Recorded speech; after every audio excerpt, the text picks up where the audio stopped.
কালীপুজো উপলক্ষে মেলা এবং রাস্তার ধারে গজে ওঠা খাবারের দোকানে পুরসভার অভিযান। খাবারের গুণগত মান খতিয়ে দেখার পাশাপাশি সতর্ক করা হলো ব্যবসায়ীদের। প্রসঙ্গত, ধূপগুড়ির কালীপুজো বরাবরই সুনাম অর্জন করে আসছে। পুজোকে কেন্দ্র করে কয়েকদিন ধূপগুড়ি শহর উৎসবের আকার ধারণ করে থাকে।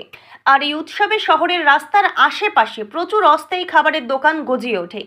এমনকি এসটিএস ক্লাবের পরিচালনায় জেলা পরিষদের ডাকবাংলোতে আনন্দ মেলা চলে। সেখানেও প্রচুর খাবার দোকান পসরা সাজিয়ে বসে, কিন্তু অভিযোগ ওঠে খাবারের গুণগত মান নিম্নমানের। এবার অভিযোগ ওঠার আগেই আচমকাই পুরসভা এবং পুলিশ যৌথভাবে খাবারের দোকানগুলি অভিযান চালায়। সেখানে খাবারের গুণগত মান এবং খাবারের ব্যবহৃত মশলার তারিখ সঠিক রয়েছে কিনা তা খতিয়ে দেখেন। পুরসভার স্বাস্থ্য বিভাগের আধিকারিক অঞ্জন দত্ত বলেন, উৎসবকে কেন্দ্র করে যে সমস্ত খাবারের দোকান বসেছে সেই সমস্ত খাবারের দোকানে অভিযান চালানো হয়। খাবারের গুণগত মান খতিয়ে দেখে স্বাস্থ্যসম্মত খাবার খাওয়ানোর কথা বলা হলো সমস্ত দোকান ব্যবসায়ীদের। পাশাপাশি দোকান ব্যবসায়ীদের সতর্ক করা হয়েছে, ভেজাল সামগ্রী ব্যবহার করলে কড়া পদক্ষেপ নেওয়া হবে।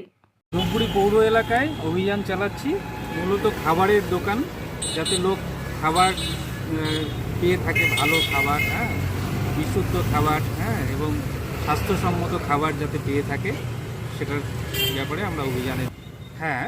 মূলত পার্মানেন্ট দোকানগুলোতে আমাদের রেগুলার অভিযান থাকে, কিন্তু অস্থায়ী দোকানগুলো, এখানে প্রচুর লোকের সমাগম হয়। আসন্ন পুজো মরশুম চলছে, কালী পুজো, ওর জন্য আমরা স্পেশালি এগুলোর উপরে দৃষ্টি আকর্ষণ করছি।